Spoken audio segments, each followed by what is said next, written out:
This movie will look at how to access the custom colour libraries in the Australian versions of Architect, Landmark, Spotlight and Machine Design.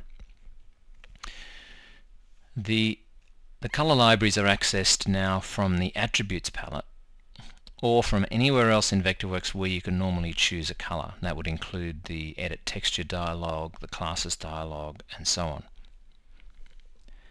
If you select an object that you want to apply a colour to, and you have this set to solid or pattern, then clicking here will open this new dialog. And by default you will have three choices: the colours that have been used in the active document, and if it's a blank document it will only have black and white. The classic Vectorworks colours, which are the ones from Vectorworks 12, 11 and 10, and the standard Vectorworks colours. These are the new standard Vectorworks colours, and mousing over them will give you the colour name, and for these grey colours it will also give you the percentage grey. It will also tell you the RGB, CMYK and HSV values for at least some of the colours. Sorry, for all of the colours, but if they're not named you won't get the name. Now, if you want to choose a colour from one of our custom libraries, all you do is click this button here, and you'll then get a list of all of our libraries, and they're divided into different groups. So we've got Cabot's and Colorbond, Concrete Colour Systems, Dulux, Laminex, Murabond, Porter's Paints, and Solver and Taubmans. And if you want to choose a colour from one of those libraries, let's say it's the Dulux specifier, you just click on that and you can get a list of all of the colours here. You choose the one that you want and click OK. That colour will be imported into your drawing and applied to the selected objects. If we revisit this, you'll now see that in our active document we've got that new blue colour there. Now, the other thing that you can do is to actually add those any of those libraries to this list at the bottom here, and you do that by clicking on this button here, and you get a similar dialog, except in this dialog you can click in the active column and choose to make a library active. So if we went and said we want that Dulux library added, and we go OK, now when we look at this you'll see that that Dulux specifier book alphabetical is here. The difficulty with that is that unless you know exactly what the colour looks like, or you happen to mouse over it and see the name that you want, it's a difficult way to choose a colour. So having the list and doing it the way that I showed a moment ago is probably a better way to do it.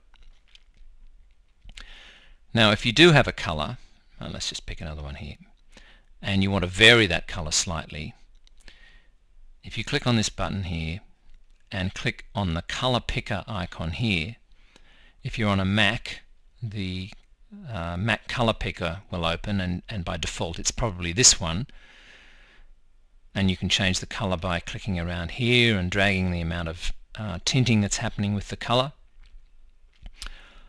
Or you can use some of the other methods of choosing a colour, most commonly probably the colour sliders, and these can be in grayscale, RGB, CMYK and HSB, and then you can drag the sliders here, or if you know these numbers you can enter the numbers in here. Just a couple of tips on using this colour picker. Firstly, if there's a colour here that you like and you may want to use in the future in another software program, then you can click up here in the colour and drag it down and drop it into the space at the bottom here, and the space can be expanded by dragging this down. So you can actually save some colours. You could then go to say Photoshop or something like that, and when you open the colour picker in Photoshop, that colour will be there in exactly that same position. The other thing that you can do is if you click on this magnifying glass here, you'll see that the cursor changes, and if you click on a colour that you see in that is underneath this, and you can see it's not quite aligned correctly. I don't know why that is, but if you click on a color, then that color will then appear up here, and so that way you can pick a color from anything that you can see on the screen. If we do that again, you can see it's slightly not quite reading over what color I'm in or the position I'm in, but I don't know why that is. But anyway, that's a little tip for picking colors. Of course, there are other color pickers as well, if you want to use any of those. On Windows, the color picking mechanism is much less sophisticated.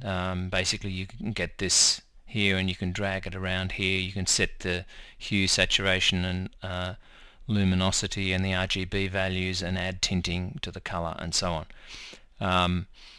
And there's just basic functionality here.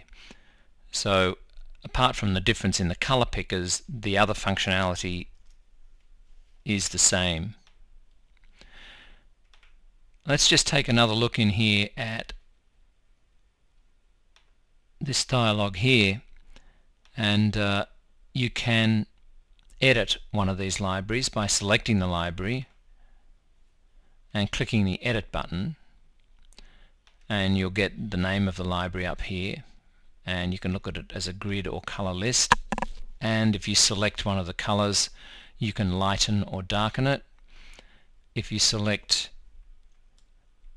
two colors, you can also create a blend between those two colors. So if I selected that blue and that orange there and I went RGB blend, then it will ask me how many colors I want to create in the blend. Let's say I want 10, and I click OK, and that will have added a blend of those colors to the bottom of the list here between those two colors. You can also click the Get button to get a color from another color palette if you wanted to blend a color from two different palettes, and you can also import colors from other Vectorworks documents. You can duplicate libraries if you want to use one of these libraries to mess about with, and also you can delete them. These are all just text files that are installed in the Vectorworks libraries folder. So that's pretty well it. That's how you access the colors, and as I said, anywhere else in Vectorworks where you can access a color, you'll get those same options.